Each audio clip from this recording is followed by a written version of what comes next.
All right, today we're going over the reverse lunge with a balance exercise. So this can be difficult in a few ways and you can make it as hard as you want. But basically what we're going to do is still stick with that reverse lunge.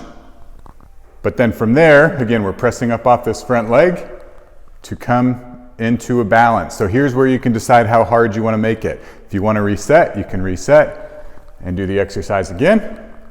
Or if you want to come, if your balance is pretty good, you're feeling pretty strong, and you want to come straight back into that reverse lunge, pressing off the front, you can come right back into that reverse lunge.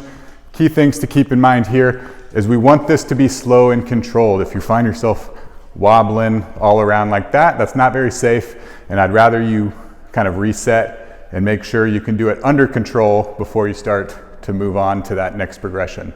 So there you have it. That's the reverse lunge to balance.